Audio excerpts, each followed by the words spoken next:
Seja muito bem-vindo a mais um vídeo aqui no canal do Raul Martins. E hoje você vai receber uma aula grátis, na faixa, densa e profunda, sobre Memórias do Subsolo de Dostoiévski. Por que eu digo que vai ser uma aula? Porque este vídeo não é uma mera resenha. Eu não vou chegar aqui apenas e lhe dizer sobre o que é o livro, dar uma ou duas informações e vazar. Eu vou lhe dar diretrizes, informações, chaves de leitura para que você consiga ler este livro ou reler este livro com muito mais profundidade, para que você consiga entender a sua ideia geral e não ficar tão perdido na primeira parte e nem achar que a segunda parte não tem nada a ver com a primeira, certo? Eu não tenho como explicar aqui o livro inteiro. Eu fiz isso com mais profundidade, até porque para entendermos de fato Memórias do Subsolo e extrairmos toda a riqueza que ele tem, seria necessário fazer um contexto, criar um contexto histórico sobre a Rússia e biográfico sobre Dostoiévski, que simplesmente são impossíveis de fazer no tempo que nós temos no YouTube aqui, tá bom? Porém, eu já fiz isso com mais profundidade, já fiz isso de forma completa no meu curso Dostoiévski de bolso. Eu vou deixar o link aqui nos comentários, ou melhor, vou deixar o link aqui na descrição do vídeo, tá? É um curso que, quando eu colocar as duas últimas aulas, vai chegar a mais de 10 horas de aulas. Aulas sobre a biografia de Dostoiévski, sobre a cultura russa no geral, e mais duas aulas sobre cada uma das suas 5 principais obras: Memórias do Subsolo, Crime e Castigo, Os Demônios, O Idiota e Os Irmãos Karamazov, totalizando quase 20 aulas, fora os bônus. Então, cara, é muito conteúdo e está com um preço muito baixo, que logo, logo eu vou aumentar. Eu mantive esse preço fixo durante mais de um ano, porém agora eu irei aumentá-lo daqui a uma semana talvez, no máximo.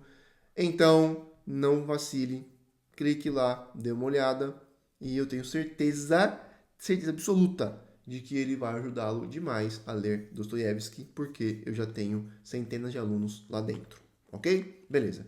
Voltando então a Memórias do Subsolo. Antes de uma aguinha aqui. Gente, vamos lá. Memórias do Subsolo foi um livro escrito por Dostoiévski depois de ele ter voltado do seu exílio e prisão na Sibéria, que durou meros 10 aninhos. Então Dostoiévski foi preso pelo regime czarista por ter feito parte de uma conspiração contra a monarquia. Eu não vou entrar nessa história aqui, ela é muito interessante, mas eu não tenho como, então eu vou me focar. Vou me focar. E Memória do Subsolo, então, marca o começo do Dostoiévski que nós conhecemos. Se você pegar obras anteriores à Memória do Subsolo, ela já tem alguns elementos do Dostoiévski de mais tarde, com gente pobre, com o duplo, e por aí vai, com Noites Brancas, tá? Porém, é em Memórias do Subsolo que aquele tipo específico de Dostoiévski que ficou famoso, tá? O Dostoiévski profundamente contraditório, cheio de fel, de amargor, de desespero, de contradições quase demoníacas, daquela atmosfera sufocante, daquele irracionalismo, daquele peso, daquela efervescência, aquela febre. Esse Dostoiévski começa aqui em Memórias do Subsolo, tá? Memórias do Subsolo é um livro que foi traduzido com diversos títulos.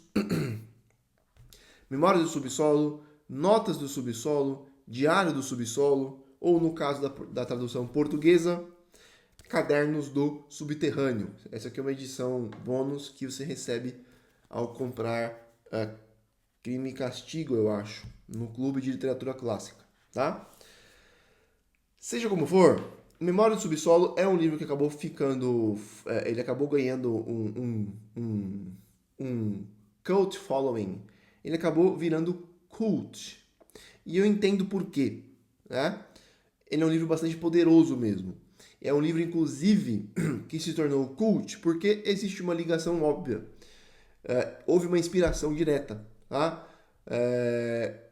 Em relação... O diretor Martin Scorsese se inspirou diretamente em Memórias do Subsolo para criar o seu filme Taxi Driver. E, por sua vez, Todd Phillips se inspirou diretamente no Taxi Driver para criar o primeiro filme do Coringa. Então, o Homem do Subsolo acabou se tornando um personagem muito influente. Ele se pulverizou pela cultura, de certa forma, ok? Então, eu acho que muitas pessoas acabaram voltando a Memória do Subsolo porque é um livro que influenciou filmes famosos e também porque é um livro curto de Dostoiévski. É um livro mais curto entre as 5 grandes obras-primas de Dostoiévski. Os Irmãos Karamazov têm quase 1000 páginas. O resto tem 500, 600. Ok? Então, eu vou aqui dar algumas chaves de leitura para que você consiga entender o livro. Melhor pelo menos, porque o que acontece é que muita gente gosta de Memória do Subsolo, mas eles nem sabem direito porque gostaram. Eles são impactados, eles são comovidos, aquilo mexe com eles, mas eles nem sabem dizer muito bem o porquê. O livro pode mexer com você, ele pode te transformar, ele pode comovê-lo, mas o ideal é que você consiga, além de receber esse tipo de comoção emocional, também conseguir entendê-lo racionalmente. E o melhor, quando você entende algo racionalmente, a comoção emocional tende a aumentar, porque você conseguiu criar uma harmonia entre a razão e os sentimentos. Beleza? Então vamos lá. Para começar, Memórias do Subsolo pode ser lido de forma errada. É um livro que parece convidar algumas interpretações que são contrárias ao objetivo de Dostoiévski. Quais são elas? Primeira forma errada de você ler Memórias do Subsolo é achar que Dostoiévski estava apresentando o homem do subsolo como se ele fosse um modelo, como se fosse alguém que devemos admirar, como se fosse alguém cujo exemplo temos que seguir. Eu já vi muita gente pegando aquela frase, o mundo que vá para o inferno, mas eu quero o meu chá, e achando ele o máximo, transformando essa frase em uma quote de sabedoria, em um slogan de anarquia, de rebeldia, de uma coisa maravilhosa e cool e edgy. Porém, Dostoiévski cria o Homem do Subsolo para mostrar o que poderia acontecer se algumas ideias que estavam em voga na época dele e estão mais ainda hoje em dia, o que poderia acontecer com alguém que levasse essas ideias às últimas consequências, ou seja, alguém que realmente acreditasse naquelas ideias. Dostoiévski cria um personagem que é contraditório para mostrar, entre outras coisas, a contraditoriedade de certas ideias sobre o ser humano, sobre a psicologia humana. Já vou falar mais sobre isso depois, tá? Homem do Subsolo não é um modelo. Não é para você olhar aquilo e falar, rapaz, é assim que eu devo viver. É óbvio que a dinâmica de desprezo de um lado e orgulho do outro, que ele manifesta em relação aos outros, a contraditoriedade, a dificuldade de ser sincero consigo, a vontade de se fazer mal, o desprezo, o ressentimento, o rancor, tudo isso são coisas com as quais nos identificamos. Caso contrário, o livro não seria tão apelativo. Uma coisa é você se identificar com algumas qualidades, ou características, melhor dizendo, e perceber, elas são más. Eu também sou assim. Que coisa horrível. Eu tenho que parar de ser assim para que eu não vire esse sujeito. Outra coisa é você olhar aquelas características negativas e achá-las glamurosas, lindas e maravilhosas. Ok? Segundo ponto. Muitas pessoas só se sentem atraídas pela parte negativa do livro. Memória do Subsolo é dividido em 2 partes. Na primeira parte, que é a maior de longe, eu acho que tem 60 páginas, ou 50, algo por aí, nós temos o monólogo do Homem do Subsolo. Quem é o Homem do Subsolo? Não sabemos.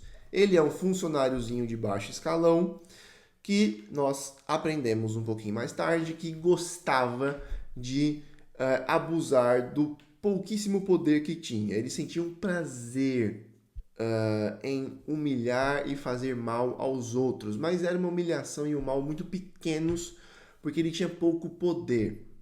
Ele é um tiranetezinho.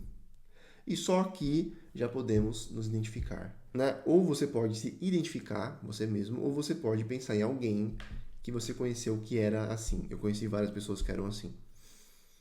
Ok? Que com um pouquinho de poder, um pouquinho só de influência, ela já sentiu esse prazer mórbido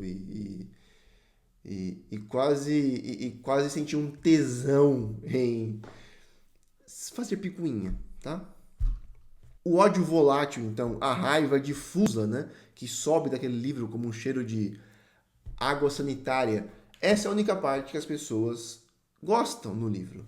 A segunda parte, na qual existe uma espécie de redenção, na qual existe um personagem que é genuinamente bom, essa parte as pessoas ignoram. Eu acho que deve ser um problema moderno. Nós não queremos uma solução, nós queremos só ficar eternamente remoendo os problemas. Quando alguém apresenta uma solução, um artista, ou pelo menos uma luz no fim do túnel, nós começamos a achar que aquilo é moralizante. E não queremos. Nós só queremos problemas.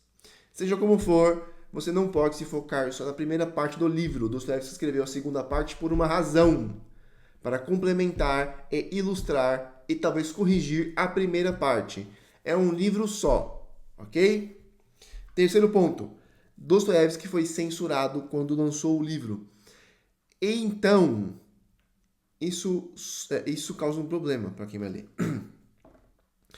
Existe uma parte muito famosa no livro em que o Homem do Subsolo, depois de fazer um famoso discurso sobre as teclas de piano, depois de ficar ao longo de várias páginas desfiando um monólogo selvagem, mais ou menos irracional e raivoso, ele fala sobre um tal Palácio de Cristal. Esse Palácio de Cristal realmente existiu, Dostoiévski ouviu quando foi em uma viagem para Londres, salvo engano, e era uma construção feita de metal e vidro, toda de metal e vidro, não havia madeira, que se tornou um símbolo, lá em Londres, do avanço científico, do progresso moderno, da tecnologia. Dostoiévski, quando viu aquele palácio, na hora começou a considerá-lo como símbolo de tudo o que via de mal e literalmente demoníaco na civilização ocidental, na civilização europeia, melhor dizendo, tá? Ele enxerga aquele palácio como o símbolo do cientificismo, ou seja, a crença de que a ciência pode resolver todos os problemas da humanidade e trazer o paraíso à Terra, por assim dizer. Ele enxergou naquele palácio o símbolo do materialismo, a crença de que não existe nada além do material, ou seja, não existe mundo espiritual, não existe alma, não existe Deus, não existe vida eterna. E, por extensão, um símbolo também do ateísmo, porque para Dostoiévski havia uma ligação indissociável entre o materialismo, o cientificismo e o ateísmo. Quando o Homem do Subsolo fala sobre o Palácio de Cristal, no livro, Dostoiévski originalmente tinha colocado ali uma solução ao tal Palácio de Cristal, né? Essa solução seria Cristo. Porque, eu não sei se vocês sabem, mas Dostoiévski era um autor profundamente religioso. E mais, profundamente cristão. Portanto, Dostoiévski está longe, mas muito longe de ser nihilista. O problema é que Dostoiévski foi terrivelmente eficaz para descrever a psicologia de um niilista, ou seja, alguém que jura que nada faz sentido no universo, para resumir a questão. Dostoiévski, então, originalmente tinha colocado uma solução ao Palácio de Cristal. Essa solução era o Cristo. Dostoiévski acreditava que o cristianismo iria salvar o mundo, né? Digamos, ele tinha uma visão meio heterodoxa sobre o cristianismo também. Ele não era católico, ele não era protestante, ele era ortodoxo, russo. Mas mesmo entre os ortodoxos, ele era um meio fora da caixinha, tinha suas próprias ideias em alguns pontos, tá? Mas ele acreditava fielmente e piamente em Cristo. O ponto é que o censor cortou aquela parte do livro e ficamos apenas com uma parte negativa dentro do monólogo. Então, não imagine de novo que Dostoiévski estava apenas apresentando algo negativo. Ele queria apresentar algo negativo para depois apresentar uma solução.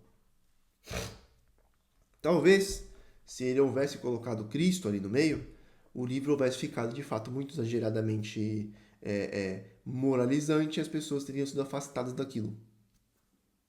Não saberemos, tá? O ponto é este aqui. Então, essas são as 3 formas mais obviamente erradas de você ler Memórias do Subsolo. Quando eu quero dizer erradas, eu não quero dizer que assim, você é burro, tá? Que a leitura que você fez foi inútil, que você não deveria ter lido, blá, blá, blá, blá, blá. Eu estou dizendo que você acabou retirando do livro lições que são contrárias àquelas que Dostoiévski queria passar com o livro.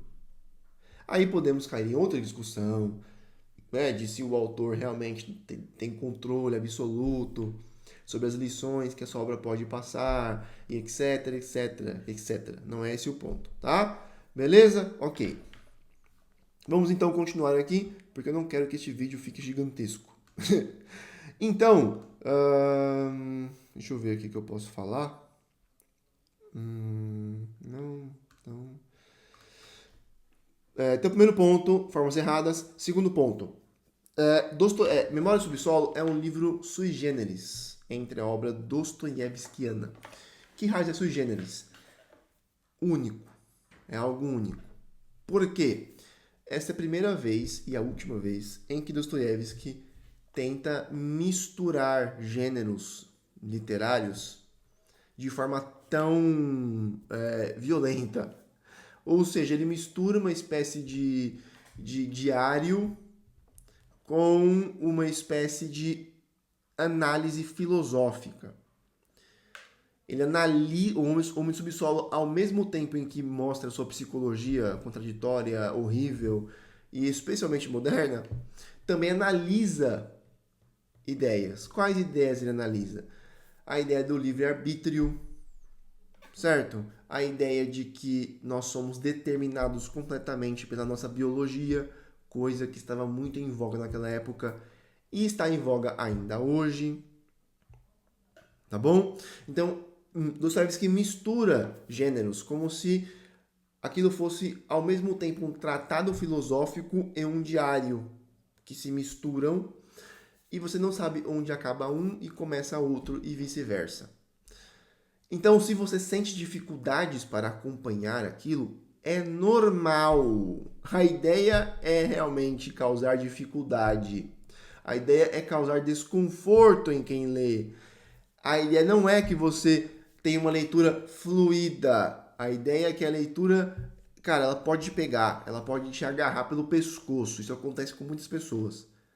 Mas agarrar pelo pescoço não é a mesma coisa que lhe apresentar uma estrada totalmente cheia, livre de obstáculos, com clareza total e absoluta, e com aquele prazer de quem quer ler o que vai acontecer em seguida, né? De quem quer virar a página com aquele prazer de o que vai acontecer. Não é essa a ideia.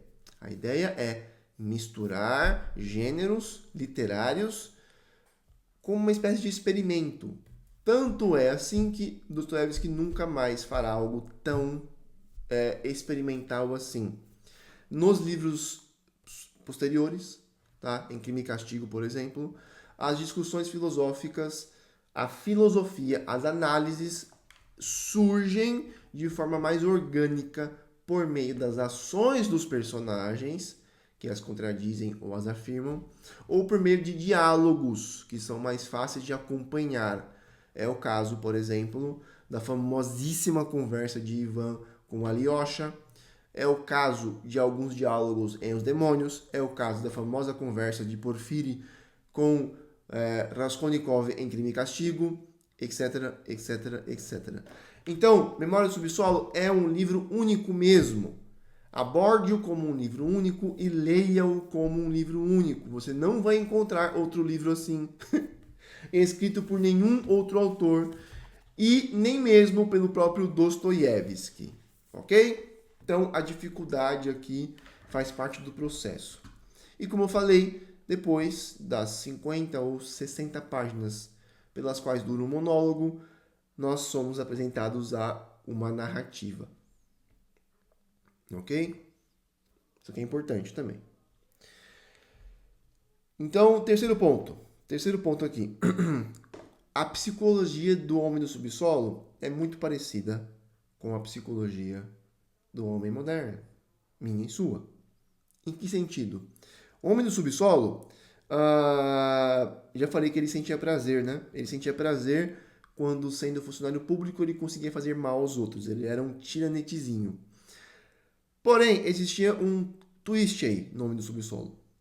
Se alguém lhe desse um mísero cafezinho, é ele que diz isso, uma migalha de atenção, o homem do subsolo não conseguiria manter acesa aquela caldeira fervilhante de ódio e ficaria calmo, até comovido.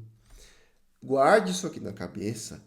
Quando você chegar à segunda parte, na qual haverá algumas situações, veja como o sujeito reage àquelas situações e veja o que acontece ao sujeito. Ele é rejeitado. Ele é rejeitado por pessoas que ele queria agradar. Porém, ao mesmo tempo que ele queria agradá-las, ele as desprezava. Então, ele despreza a pessoa, ele gostaria de ser amado, ele despreza a pessoa por julgá-la abaixo de si, ao mesmo tempo em que gostaria muito de que aquela pessoa gostasse dele. Ele se odeia, ele se vilipendia, porém, ao mesmo tempo, ele gostaria que as outras pessoas o amassem e enxergassem nele um valor que talvez nem ele mesmo enxergue. É profundamente contraditório e é assim que eu e você muitas vezes funcionamos. De um lado, ele tinha um desprezo generalizado. Ele quer desprezar, quer odiar, quer fazer o mal. E quanto pior age, mais satisfeito ele sente. Mais satisfeito ele se sente, perdão. O que é bastante comum também. Quando você sabe que fez uma merda, quando você sabe que está fazendo alguma merda, quando você sabe que aquilo é errado, você sabe que aquele negócio pode lhe causar muitos problemas depois, mas existe uma espécie de prazer irracional com o fato de que você está fazendo o que quer. Você sabe que é errado e é mal, mas você sente uma espécie de prazer só porque é você que está escolhendo fazer aquilo. Quem nunca sentiu algo assim? E Dostoiévski enfatiza esse ponto no livro. Por quê? Porque uma das ideias que estavam em voga na época era a ideia de que o homem é perfeitamente racional. E mais, nós descobrimos as leis científicas que regem o homem. E se você apenas lhe disser como é que ele funciona, ele vai, digamos, ser um racional egoísta. Ele vai agir só para o seu próprio bem, por meio da razão, sem nenhum apelo à religião, sem nenhum apelo à graça, sem nenhum apelo à moral que não seja cientificamente comprovável e tudo mais.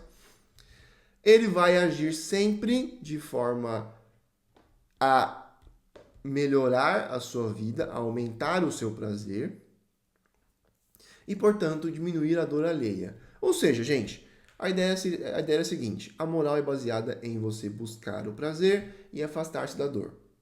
Se você mostrasse ao homem, ó, seu idiota, você é um ser racional, eu vou te explicar como é que funciona a psicologia humana, segundo as leis que nós descobrimos da ciência, da psicologia, né? Da nova ciência da psicologia, que naquela época eles queriam que fosse tão exata quanto as ciências da matemática. É assim que o ser humano funciona, tá vendo? Tá vendo? Ok? Ok. Então agora vá lá e, usando sua razão, haja sempre a fim de aumentar o seu prazer e diminuir sua dor. Se todo mundo fizer isso, o mundo vai ser um paraíso, porque todos irão sistematicamente aumentar seu próprio prazer e diminuir a dor alheia. Resumão, tá? Dostoiévski ataca isso em Crime e Castigo de forma brilhante, mas aqui ele também ataca isso. De que forma? Ele mostra uma das coisas mais estranhas, grotescas e irracionais que o ser humano pode fazer. Nós sentimos prazer pelo simples ato de que somos nós que estamos fazendo alguma coisa, ainda que aquilo seja mal. Às vezes, você prefere fazer uma coisa que você sabe que vai lhe causar prejuízo depois, mas foi você que fez. Não foi alguém que mandou. Não foi a religião que ordenou. Não foi seu pai ou sua mãe que mandou. Não foi o seu chefe. Não foi um amigo mais inteligente que você, ou com mais dinheiro que você. Não foi alguém que, ao mesmo tempo, você inveja e despreza. Foi você. Você foi lá e fez aquela merda. É uma merda? É. Mas foi você que fez. Então, Dostoiévski mostra que existe um fundo de irracionalidade no ser humano. O ser humano não é uma máquina funcionando perfeitamente, segundo leis científicas que poderiam ser colocadas em uma tabelinha a ponto de trazer o paraíso à Terra. Se alguém tentasse forçar o paraíso na Terra e fizesse todo mundo agir segundo um padrão, o homem preferiria colocar fogo em tudo. Ele iria preferir o caos. Ele iria preferir o caos apenas para provar que não era uma tecla de piano, que não era um botãozinho que leis universais apertam ao seu bel prazer, para provar que ele era um agente livre. Beleza? Então, esse é um dos principais pontos do livro. O homem do subsolo, ao mesmo tempo, inveja e despreza os outros. O homem do subsolo é irracional. Mas ele é irracional justamente porque ele está tentando seguir a doutrina do perfeito racionalismo. Por quê, Raul? Existe uma cena... Esquece o Raul. Existe uma cena em que ele diz assim, e se o sujeito vem e dá um tapa na minha cara, né? Você dá um tapa na minha cara, o que eu poderia fazer se eu não sou livre? Se ele revidasse, ele não estaria revidando por si mesmo, ele estaria revidando segundo leis científicas. Se ele não revidasse, ele também não estaria agindo por si próprio, ele estaria agindo segundo leis científicas. Então, como ele não consegue resolver a questão intelectualmente, ele paralisa. Então, o homem do subsolo fica paralisado. Esse aqui acho que é o último ponto aqui do vídeo. O homem do subsolo fica paralisado e ele se contrapõe ao tal homem de ação. O homem de ação é um sujeito que acredita naquilo ali, ou seja, ele é materialista, ele é determinista, ele é, no geral, ateu. Mas ele não pensou realmente naquelas ideias. Então, ele continua agindo normalmente. Ele continua revidando o tapa que alguém dá na cara, inclusive apelando a uma ideia de justiça. Né? Ele continua agindo como se fosse mais do que uma mera um mero autômato de carne. Ele não pensou direito naquelas ideias. O homem no subsolo, sim, pensou naquelas ideias muito bem, e é por isso que ele ficou paralisado, é por isso que ele não consegue agir, é por isso que ele escorregou para o subsolo e ali fica eternamente se destruindo naquele monólogo insuportável. Beleza? Eu acho que com isso você consegue, eu acho não, né? Com certeza com isso você já consegue ler o livro com novos olhos, tá? E aí eu vou lhe dar um último conselho. Quando você chegar à segunda parte do livro, aquelas 4 situações, eu acho que são 4, né?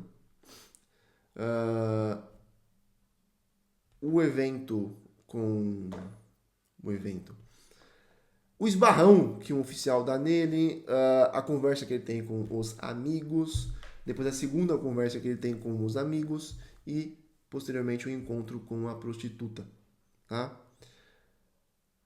Leia isso tentando encaixá-la, né? Tentando encaixá-la com a primeira parte do livro. Lê essa segunda parte tentando descobrir de que forma o sujeito ali está sendo irracional.